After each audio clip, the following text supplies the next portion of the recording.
Now, don't you just love it when you're scrolling through Netflix and you don't know what to watch, and then you just see a movie, you haven't heard anything about it, you click on it, and then you're like, wow, that was actually really enjoyable. Hey guys, my name is Brandon, aka the BrandoCritic, and today I'm going to tell you if What Women Want is worth a watch.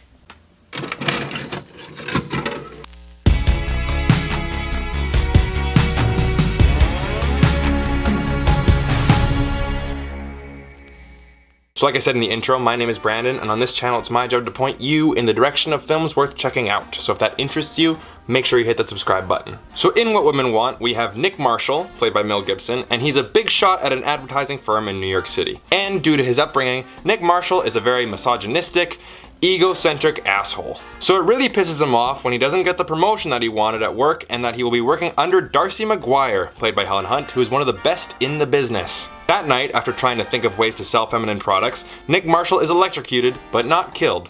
And he wakes up the next morning to realize that he is able to hear inside women's heads and know everything that they're thinking. You're welcome, my little sweet ass. What did you say? Me? Nothing. Sure. Yes, sir.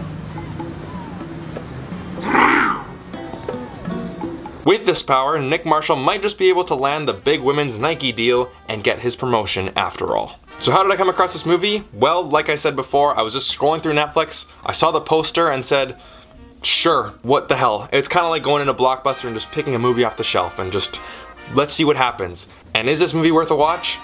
Definitely. This is probably one of the best romantic comedies I've ever seen. And a big reason of that?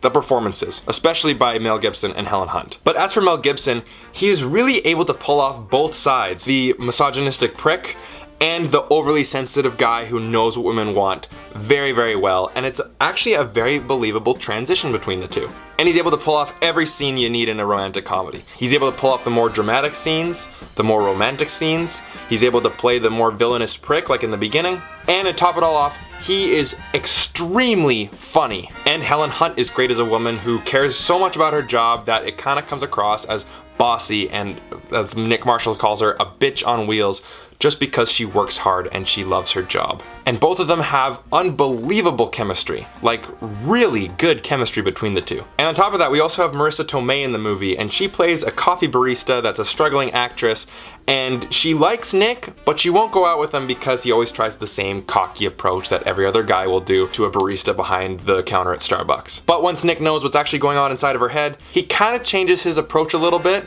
and I dare not spoil what happens.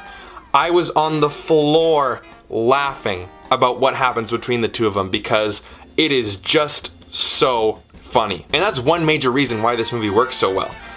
It's hilarious. Now, this is one of those comedies with that supernatural element, like 13 Going on 30, Big, Freaky Friday, you know, a magical element to it that doesn't really need any explanation. You just kind of accept it. You know, a man just suddenly gets electrocuted and now he can read women's minds. Sure, let's go with it. And the film knows how to make the best out of that situation. So you gotta think about it. I mean, I'm asking the guys here. Name a situation where you would want to know what's going on inside a woman's head, right? Maybe your boss at work, when you're sleeping with somebody, or when you're just in a department store and there's a ton of women around, you'd want, you know, that's when you would hear women's thoughts the most, and in situations where you would want to hear women's thoughts. So let's put Nick Marshall in those situations, and that's when we're gonna get the most comedy. And at the beginning, Nick Marshall, obviously because he's a misogynistic prick, he decides to use this power for his own personal gain. You know, he has this power and he's like, you know what, maybe I can actually use it to my advantage. Maybe I can kind of sabotage Darcy and maybe get the promotion that I really want. Or, you know, I could probably use it to maybe sleep with someone that I kind of want to. You know, he uses that power for more selfish reasons first, but it's nice to see that as the movie moves along, he starts to understand what women are thinking a little bit more, and he actually becomes a better person in general. He becomes a better boss to his employees, he becomes a better dad, and he realizes that, you know, Darcy isn't that bitch on wheels that he really thought in the first place. He's starting to get to know her,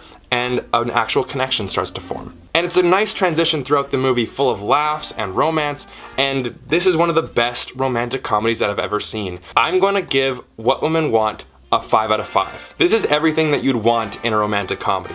And I know, me being a guy, people might just say like, oh, romantic comedies, like, oh, they're just for women and stuff. And while some of them can be completely maybe a bit too estrogen filled. This is a good balance, right? Men and women can both enjoy this movie, and it's great for date night. I'll say that right now. This is a great date night movie and just a great movie in general. I love it. So anyways, guys, thank you so much for watching. I want you to tell me down in the comment section down below, what is your favorite romantic comedy? Whatever it is, let me know, and I'll see you guys next time.